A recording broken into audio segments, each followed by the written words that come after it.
সুপ্রিয় দর্শক, আসসালামু আলাইকুম। আপনাদের সবাইকে স্বাগত জানাচ্ছি এখনকার আলোচনায়। আপনাদের সঙ্গে আছি আমি সিরাজুল ইসলাম। দর্শক, আজকে অসম্ভব রকমের গুরুত্বপূর্ণ কিছু খবর আছে। অস্ত্রের অভাবে মার্কিন প্রেসিডেন্ট ডোনাল্ড ট্রাম্প ইরানের বিরুদ্ধে যুদ্ধ বন্ধ করতে বাধ্য হয়েছেন। শুক্রবার মিটিং করেছেন হোয়াইট হাউসে। সেখানে গুরুত্বপূর্ণ সব মন্ত্রী, মিনিস্টার, ভাইস প্রেসিডেন্ট এবং মার্কিন সামরিক বাহিনীর প্রধান ছিলেন। যুদ্ধ চালাতে চেয়েছিলেন Donald Trump. JD Vance, vice president এবং সেনাপ্রধান উদ্বেগ প্রকাশ করেছেন। তারপরে যুদ্ধ বন্ধ করতে বাধ্য হয়েছেন ডোনাল্ড ট্রাম্প। এপাশে তিনি চীন এবং রাশিয়াকে হুমকি দিচ্ছেন তারা যেন ইরানের পক্ষে যুদ্ধে না জড়ায়। তার মানে তিনি কি ভয় পাচ্ছেন এই মুহূর্তে চীন এবং রাশিয়া আমেরিকার বিরুদ্ধে সরাসরি অথবা ইরানকে আরও অস্ত্র দিয়ে জড়িয়ে যায়? এদিকে ইরান তালিকা প্রকাশ করেছে। এই কয়েকদিনের যুদ্ধে উপসাগরীয় অঞ্চলে, অর্থাৎ এই যে আরব দেশগুলোতে ইরান যে সমস্ত হামলা চালিয়েছে তাতে আমেরিকার কি কি ক্ষয়ক্ষতি হয়েছে।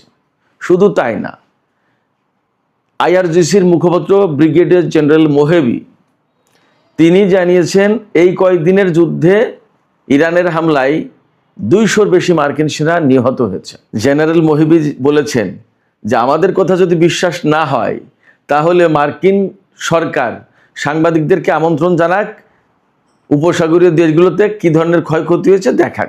সুপ্রিয় দর্শক, আমি আপনাদেরকে ক্ষয়ক্ষতির পুরো তথ্য আমি আজকে আপনাদেরকে জানাবো। এপাশে ইরান ঘোষণা দিয়েছে তাদের হাতে 50,000 খাইবার শেখার ক্ষেপণাস্ত্র আছে, যেটা হাইপারসনিক ক্ষেপণাস্ত্র, যার গতি প্রতি ঘন্টায় 19,500 কিলোমিটার। আর পাল্লা, সেটা বিস্তারিত তথ্যে জানাচ্ছি।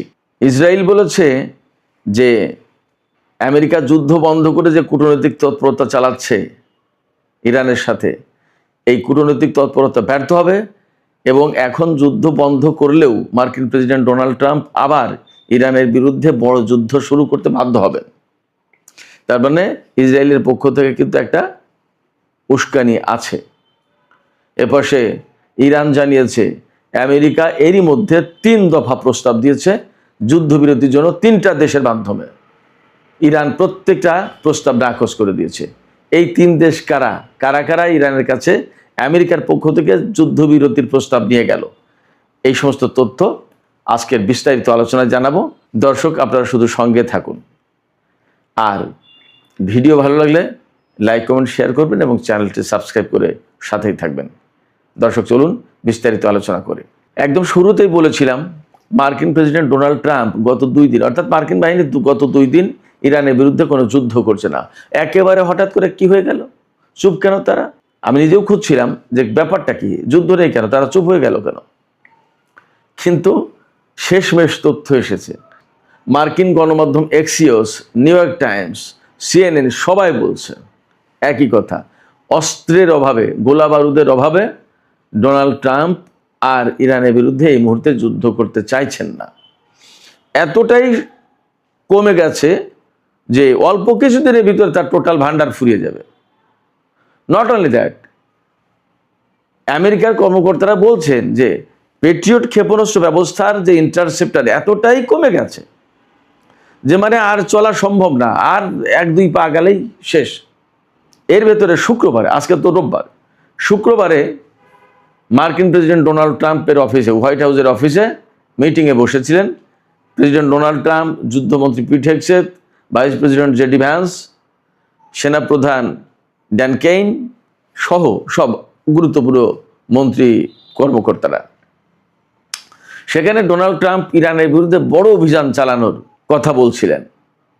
আমি যে বলছিলাম যে মধ্যপ্রাচ্যে 100 রিফুয়েলিং ট্যাঙ্কার আনা হয়েছে, ইরানের বিরুদ্ধে হয়তো অনেক বড় অভিযান চালাবে, অনেক বড় যুদ্ধ শুরু করবে, সেইটাই শুরু করতে চেয়েছিলেন এবং সেই ব্যাপারে আলাপ আলোচনার জন্য ডেকেছিলেন মার্কিন প্রেসিডেন্ট ডোনাল্ড ট্রাম্প। কিন্তু সেখানে সরাসরি ভাইস প্রেসিডেন্ট জেডি ভ্যান্স এবং সেনাপ্রধান, মার্কিন জয়েন্ট চিফস অফ স্টাফের চেয়ারম্যান যিনি, জেনারেল ড্যান কেইন, এই 2জন ব্যক্তি উদ্বেগ প্রকাশ করেছেন। মার্কিন গণমাধ্যমে খবর এসছে তারা উদ্বেগ প্রকাশ করেছেন। কিন্তু এই উদ্বেগ প্রকাশ করা মানে কি জানেন? এই উদ্বেগ প্রকাশ করার মানে হচ্ছে তারা যুদ্ধের বিরোধিতা করেছে। বলছে যে এই ধরনের যুদ্ধ করতে গেলে কি কি প্রবলেম হতে পারে সেই কথা তারা তুলে ধরেছেন। তার ভিতরে হয়তো এইরকম বলেছেন যে অস্ত্রের ভান্ডার এই অবস্থায় যদি ইরান টিকে যায়, এই হামলা মোকাবেলা করে টিকে যায়, তখন আপনার বাহিনী পারস্য উপসাগর থেকে পালাতে পারবে কিনা, কারণ তারা তো তখন অস্ত্রশূন্য হয়ে পড়বে। শুধু তাই না, গতকালকে অথবা পরশুদিনের একটা ভিডিওতে বলেছি না, IRGC বলেছে ভারত মহাসাগরে অবস্থানরত মার্কিন যুদ্ধজাহাজ থেকে ক্ষেপণাস্ত্র ছোড়ার মতো কোনো ক্ষেপণাস্ত্র তাদের হাতে নেই। মানে এতটাই ক্ষয়ক্ষতির মুখে। আমি আপনাদেরকে জানাচ্ছি বিস্তারিত তথ্য কি কি ক্ষতি হয়েছে। তো যখন জেডি ভ্যান্স এবং জেনারেল ড্যান কেইন, তিনি তো সেনাপ্রধান, টোটাল সামরিক বাহিনীর প্রধান, তিনি জানেন না তার বাহিনীর কি সক্ষমতা, তার বাহিনীর হাতে কি আছে এবং তারা কি করতে পারে। তারা এই যুদ্ধে বিরোধিতা করেছে। বিরোধিতার মুখে সেই বড় অভিযানের সিদ্ধান্ত অফ রাখা হয়েছে। আচ্ছা ঠিক আছে থাক। এর ভিতরে ডোনাল্ড ট্রাম্প কূটনীতির জন্য 3 দেশের মাধ্যমে ইরানের কাছে প্রস্তাব দিয়েছে যে যুদ্ধবিরতি করা হোক, কিন্তু ইরান সরাসরি নাকচ করেছে।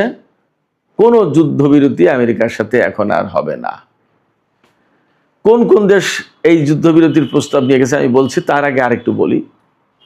এই যে যুদ্ধবিরতির প্রস্তাবের জন্য কূটনৈতিক তৎপরতা চালাচ্ছে ডোনাল্ড ট্রাম্প, পাশাপাশি বড় যুদ্ধের হুমকি দিচ্ছে, আবার শুক্রবারে ইরানের বিরুদ্ধে হামলা বন্ধ রাখলো। শুক্র শনি 2 দিন বন্ধ, এই 2 দিন হামলা হয়নি, যুদ্ধ বন্ধ রেখেছে। এর ভিতরে রাশিয়া এবং চীনকে ডোনাল্ড ট্রাম্প হুমকি দিচ্ছেন যে এই 2 দেশ যদি ইরানের পক্ষে যুদ্ধে জড়ায় তাহলে কিন্তু তাদের খুব খারাপ অবস্থা হবে। এটা এটা এটা খুব হাস্যকর ব্যাপার না? একাই ইরানকেই তো মোকাবেলা করতে পারছে না, চীন রাশিয়াকে কি হুমকি দিচ্ছে? এটা কি এক ধরনের বালখিল্যপনা না? এটা কি কোনো যৌক্তিক কথা? যাই হোক, এই যে হুমকি দিচ্ছে, এই হুমকি দেওয়ার মানে হচ্ছে হুমকি দিয়ে দূরে দূরে রাখার চেষ্টা করছে। কিন্তু দুনিয়ার মানুষ তো সবাই ডোনাল্ড ট্রাম্পের মতো এরকম মোটা বুদ্ধির লোক না। কিছু লোক তো আছে চিকন বুদ্ধির, যারা ডোনাল্ড ট্রাম্পের এই পলিটিক্স, এই কৌশল বোঝে না।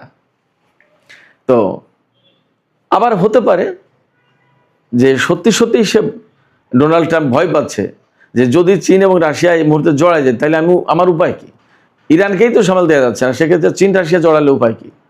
তার চেয়ে বড় কথা যে চীন রাশিয়াকে মোকাবেলা করার মতো তো কোনো অস্ত্রই নেই। তাহলে এই জায়গায় একটা কথা আমি বলে রাখি, ইউক্রেন এবং রাশিয়ার যে সিচুয়েশন চলছে তাতে এখন ইউক্রেন খুব বিপদে পড়ে যাবে মনে হচ্ছে, মোটামুটি বোঝা যাচ্ছে।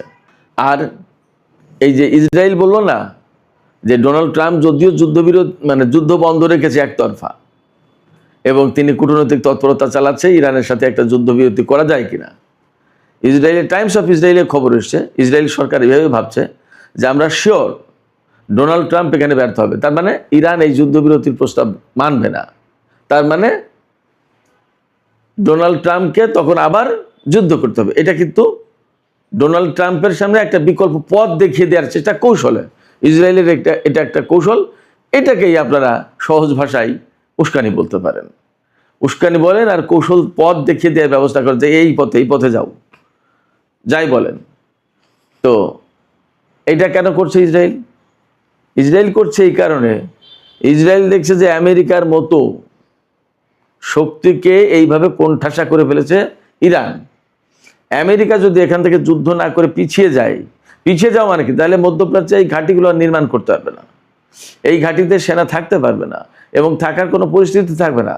ইরান মধ্যপ্রাচ্যের শক্তিশালী মহাপরাক্রমশালী দেশ হিসেবেই এখানে টিকে থাকবে, মাথা উঁচু করে দেওয়া হবে এবং সে চলাফেরা করবে। তখন সবার জন্য বিপদ, আমেরিকার পক্ষে যারা। তাহলে কি করতে হবে?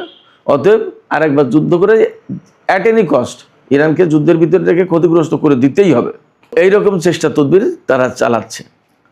কেন চালাচ্ছে? তারা ভয় পাচ্ছে যে ইরান যদি টিকে যায়, আমেরিকা যদি হেরে যায়, তাহলে ইসরায়েলের অস্তিত্ব নিয়ে টানাটানি পড়বে। ইসরায়েল সত্যি মহা টেনশন আছে। এবার আসুন, আমি আপনাদেরকে কথা দিয়েছিলাম যে আমেরিকার কি ক্ষয়ক্ষতি করতে পেরেছে ইরান, সেই তালিকা প্রকাশ করেছে। সেই তালিকাটাই আমি আপনাদেরকে একটু শোনাই, আপনারা একটু শোনেন। তবে তার আগে একটু বলে রাখি,